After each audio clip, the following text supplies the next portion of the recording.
What's up guys, I'm the generic anime watcher and I want to talk about the last season of 2020. To be more specific, I want to discuss the anime that I'm probably going to watch, the anime that I consider watching, and the anime that I'm definitely not going to watch because let me tell you, there were a lot of bad / boring anime in 2020. A lot of anime were also postponed because of the pandemic, so this time I can't really blame the anime industry for that. First, I'll discuss the anime that I'm definitely not going to watch, followed by a list of anime that I might be interested in, and at last I'll get to the chat anime, the anime that other anime aspire to be like, the anime that tick all of the boxes and just can't be bad. I'll also put the timestamps in the comments below in case some of you aren't that interested in the full video, and I mean, that's okay. Let's get to it.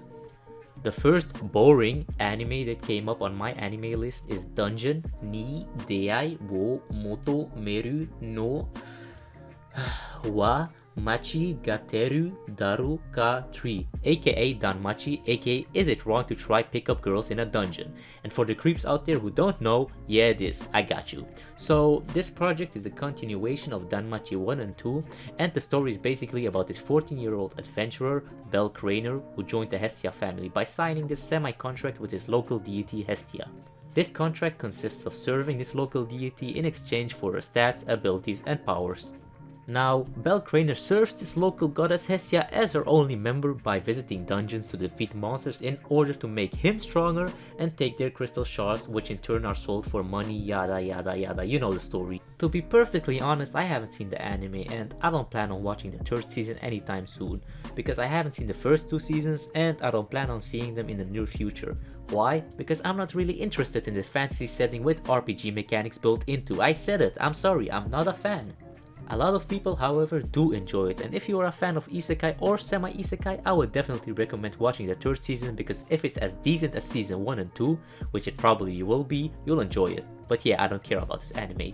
The second anime in this list is The Irregular at Magic High School. Yeah, I won't say the Japanese title because I just butcher it. So after I read the summary, okay, who am I bullshitting? I couldn't even fully read the summary because it's so boring. Basically, you have this guy who goes to this magic high school as the overpowered bodyguard of his little sister who, mind you, goes to the same high school, and then shit happens. If you're into magic and high schools and shit happening, I guess, I recommend this anime. And if you really enjoy seeing bland one-dimensional characters in action, then this anime is the perfect one for you. Bro, I just can't take it. I can't keep on talking about anime I'm not interested in, okay? That's not how I roll. All those boring anime sound the same and are a torture to read. I'm sorry, this is where I draw the line, you sick bastards. Now we have finally come to the anime of 2020 I do give a shit about. The first of the few anime that immediately caught my eye was Noblesse, which is another manhwa adaptation of 2020. The summary goes as follows for anyone who has no idea what this anime is about. So you have Rizal, a noble vampire who fell asleep for 820 years and woke up one day in South Korea in an abandoned building.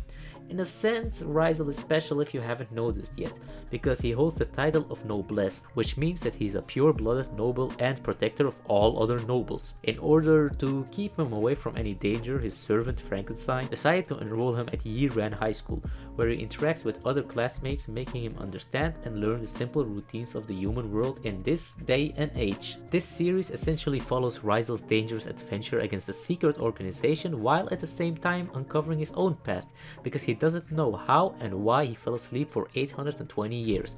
I do feel him on this part though, because there were times I slept at 4 PM thinking I'd have a quick power nap, but instead woke up at 2 AM musty as hell, with the same questions mind you. On a real note, this anime will probably be a weird mix of comedy and action sequences with vampires as its focal point. So if you're interested in a not so average vampire anime without any vampire cliche attached to it plus a lot of blood-thrilling fights, I definitely recommend Noblesse. Another anime that looked interesting and promising enough to mention is 100 Man no Inochi no Ue ni Ore wa Tatteru, or I'm Standing on Million Lives. Don't ask me why there's no 100 in the translate title because I do not know. But what I do know is that this anime tells the story of Yusuke, not Urameshi but Yutsuya, who is a pessimistic and friendless 9th grader who one day, along with 2 other female classmates, was sent to another world where they must work together to battle for their lives. This is a big challenge for Yusuke, who up to this point lives his life according to his needs as a lone wolf. Now, I know for a fact that some of you will say that I'm contradicting myself by saying all this, because I told you guys a few minutes earlier how much I didn't enjoy Isekai, and that's a reasonable statement to make. The reason why I don't like isekai in general is because most of the time they're boring and predictable to me. The male lead gets pushed around by every female character in the story, the side characters are plain as hell, and for some inexplicable reason the main character is a genius who possesses skills he shouldn't have as a 16-year-old high schooler. Of course, there are exceptions to this, like Re:Zero, which has a decent world building, interesting enough characters, and a definite sense of mystery throughout its storylines. I'm Standing on Million Lives sets itself apart from the rest because, for example, unlike other isekai, the characters do get to go back home, and the rules of this world are much more like Dark Souls than, for example, World of Warcraft. Oh yeah, and the main lead is also a huge jerk, so this isekai is definitely different from what you're used to. Hey, I'm not saying that it will be good, I'm just saying that it will be different, which is why it caught my attention. And to top that off, the trailer also looked very interesting, so there's that. The next anime that piqued my interest is called Burn the Witch, which is centered around the two witches Noelle Niihashi and Nini Spankle. They work for a dragon management agency called Wingband, located in the spirit world somewhere in London, which is hidden from the humans world. Their job is essentially the protection and conservation of dragons on behalf of the people. So from my simple understanding, this series is basically Snake Hunters on Red Bull. But yeah, Burn the Witch sounds nice. It feels like something I'd enjoy while eating breakfast in the morning during summertime because it doesn't require a lot of thinking and sounds interesting enough to keep the viewer engaged. The visuals also look very promising due to the fact that it's being animated by Studio Colorido, who made some stunning visuals in the past for anime like Pokemon Twilight Wings, which is a free to watch series on YouTube, so I recommend you guys checking that out if you want a sample of what this anime will look like. I think that the combination of this fantasy magic world and the Studio Ghibli-esque like art and animation will leave the viewer stunned and asking for more in the future. Another anime that looked quite interesting to me is Our Last Crusade or The Rise of a New World. Just to be clear, those are not two separate titles. So this anime takes place in a fantasy world where a war has happened between a nation of advanced machinery and science called the Empire and the feared country of witches. The young swordsman Iska, who is revered as one of the strongest forces in the Empire, falls in love with the princess of the country of witches, who is also seen as the strongest in her country, and vice versa. What can I say? It's more of a Romeo and Juliet like story and is really great if you're up for romance and action. Some might even say that it's Romeo and Juliet on Red Bull. Now, even though we have this very generic sounding summary, I believe that this anime has the potential to be very decent, unless they mess up the voice acting, the visuals, and the all-in-all production. Just like in any anime basically. This next anime I'll be mentioning is the supernatural adventure anime called Fumetsu no Anata E, or To Your Entity. This anime follows a mysterious immortal being named Fushi, who was sent to Earth with no emotions nor identity. Fushi's ability is morphing into those around that leave a strong impression on him. He starts off the story as a sphere and later on imitates the form of a rock. At last he takes the form of a wolf, which finally made him gain consciousness. In this form he begins to traverse the empty tundra until he meets a boy who lives in an abandoned ghost town. Fushi then accompanies this boy on his journey to reunite with the rest of the townspeople, who long ago left the abandoned ghost town in search for a more beautiful country. The time Fushi spends with the boy leaves a mark on this entity as he observes, mimics, and bonds with the boy and other creatures it eventually comes across later on in the story. His journey, however, is darkened by an inexplicable and destructive enemy called Knocker, as well as cruel partings with the people he loves. This sounds pretty dark and will give a lot of people something to think about after watching it. I've read some reviews and people often label it as weird or different, but not in a school shooter type of way. If I had to say so, it's more in a hot exchange student from Europe type of way weird. Please don't quote me on this. All jokes aside though, I can see it being a mix between Wolf's Rain and Osamu Tezuka's Phoenix series, and I'm hyped if that really is the case because hell yeah, I'm all in for another existential crisis. The second last interesting anime of this list is Yukoku no Moriarty, or Moriarty the Patriot, and I have to say that I'm really in doubt with this anime because I'm not sure if it should be labeled as a chat anime or not. How about I let you guys decide in the comments below. So basically this anime takes place in the late 19th century in a world where Great Britain rules over a quarter of the world. You have the nobles who sit at home living life to the fullest, while you also have the working class on the other side of the spectrum who slave away their jobs. We have Albert James Moriarty, who despises the social construct even though he's from the wealthy upper class himself. The reason why he has this massive hatred toward the upper class elite is because he experienced how his own family treated and tortured his adopted lower class orphan brothers. This led to Albert asking the older of the two boys, William James Moriarty, who is the protagonist with a genius mindset and a killer instinct, to help him rid the world of this evil, starting with Albert's own family. In a nutshell, this anime basically revolves around the story of Sherlock Holmes, reimagined with the protagonist William Moriarty as his arch-nemesis, and I'm all for it. Why? Well, because there aren't a lot of good psychological thriller anime out there, so best believe that I'm going to watch it as soon as it releases. At last, we have Akudama Drive, which is an anime that will debut in October 2020. The story goes like this. So long ago, a war broke out between Kanto and Kansai, which are two regions in Japan, and as we know, at the end of every war you have winners and losers. Kansai lost the war and became an independently developed vassal state of Kanto. The power of the government and the police in this region, however, is waning, turning Kansai into a crime-infested area filled with criminals that are known as Akudama, or bad guys. The story takes place in a highly developed yet twisted society in which Akudamas try to live truly to themselves, leading an authentic life. All the Akudamas gather together to fight for their aesthetics, whatever that may mean. Oh yeah, and the world they live in reminds me a little bit of Code Geass, because you have this highly developed yet twisted society in which you have this region that is being controlled by another region, with rebels that oppose the higher authority because the government is restricting their own lifestyle. The story in itself, however, is totally different, because you have an ordinary girl as the main lead instead of a talented genius with a superpower. The story sounds pretty interesting and the art and animation looks stunning, which is no surprise due to the fact that Studio Pierrot and Tokyo Games are responsible for the production. So yeah, I think that we are in for a decent anime. Finally, we have come to the Fire Chat anime, let's go! The first chat anime of this fall is the highly anticipated second season of Haikyuu to the Top, which is the continuation of the fourth season of the Haikyuu series. During the second half of the fourth season, we see our favorite team battle other strong teams during the spring tournament, and hopefully see them have some more shit up. Now, I can't wait for this second season because I love me my sports anime, and I'm a big fan of Haikyuu, unlike some females who watch it for the boys. And yes, I am looking at you, yaoi fandom.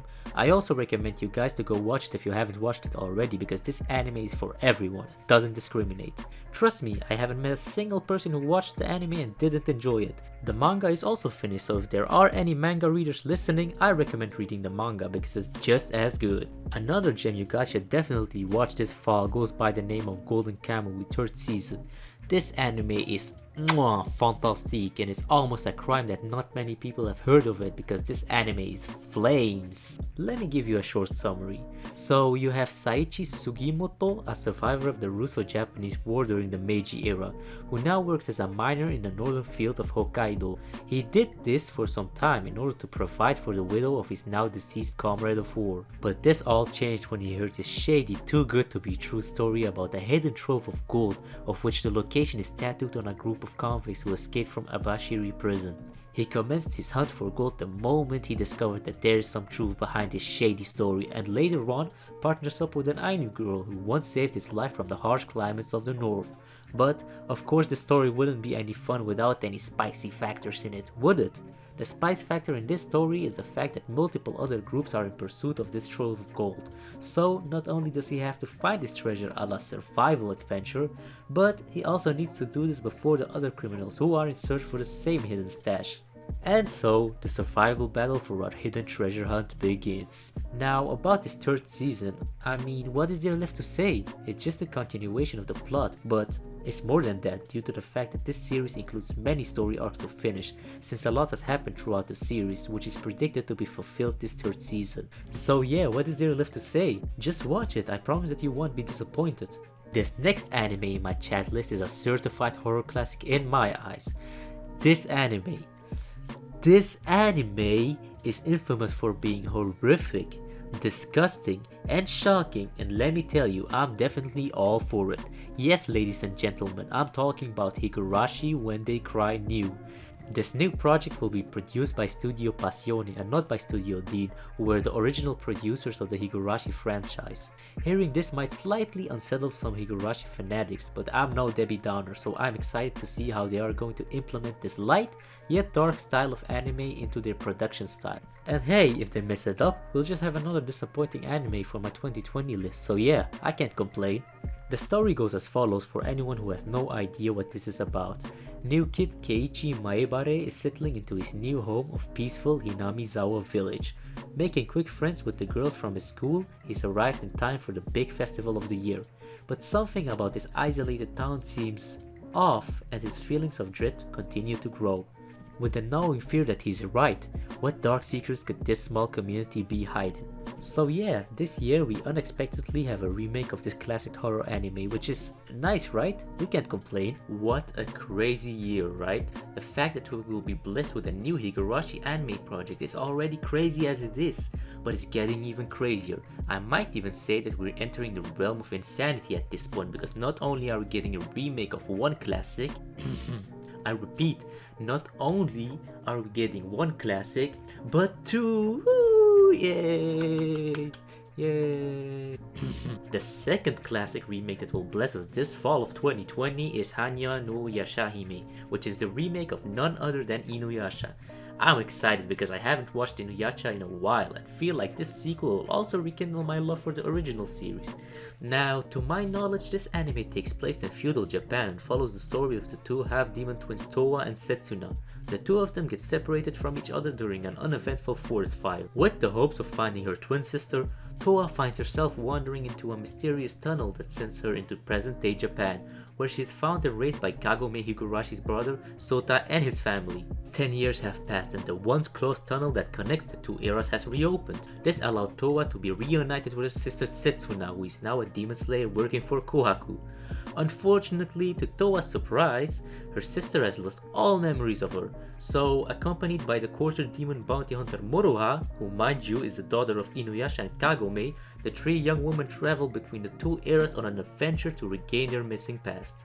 Let me tell you, this anime screams female empowerment and might be the anime of 2020 if it's done well. Why you ask? Well, because a lot of people can't wait for it to debut, so it already has a huge fan base, and because the author, Rumiko Takahashi, has this talent of designing badass female characters, like she did in Inuyasha. So yeah, saying that I'm excited is a massive understatement. The fifth and last chat anime of 2020 that I'm hyped for is called Jujutsu Kaizen. This anime takes place in a world where cursed spirits feed on unsuspecting humans and scatter fragments of the legendary and feared demon Ryoman Sukuna. Why should any demon consume Sukuna's body parts, you ask? Well, the reason for that is because they attain a power that is powerful enough to destroy the world they live in. Now that you have a small idea on how the world looks like, it's time to introduce our main protagonist, Yuji Itadori. Yuji is your average college student who has tremendous physical strength, which actually makes him not so average anymore, right? Never mind. But one day, however, Yuji's life takes a sudden turn when one of his friends opened a cursed object which contained cursed spirits. In order to save said friend from the cursed spirits, he was forced to eat a finger of the double-faced spectre aka Sukuna, taking the curse into his own soul, causing him to share one body with the double-faced spectre. Shortly after this incident, he was admitted to the Tokyo Metropolitan Magic Technical College with the help of Gojo Satori, who is known as one of the most powerful sorcerers in this day and age. This college is just like Yuji, not so average as you'd expect, because it's basically an organization that fights these cursed spirits. I also like how the summary ends it with and thus begins the heroic tale of a boy who became a curse in order to exercise a curse. Because it's true, in this world you have to be a stronger curse than the curse you want to exercise, and because our main lead has the strongest curse in him, he's basically almost unmessable to most of the spirits, I guess. Believe me, this anime is going to be huge if it goes to the direction in which I think it is going, because from what I've read and heard, it has a lot of immaculate action sequences with really nice looking art. Also, knowing that Studio Mappa is responsible for the production gives me a peace of mind, because they really do deliver when it comes to great production. So if there's one production team that will give this manga the respect it deserves, it should be Studio Mappa. Well, That's it for today. I hope you guys enjoyed and learned a thing or two, because obviously that's what this anime channel is about. Before you leave, please don't forget to subscribe, leave a like and comment, because I'm still a small channel that needs all the attention it can get, quite like an only child with deformed parents. I am the generic anime watcher, and hopefully I'll see you again soon. I'm out.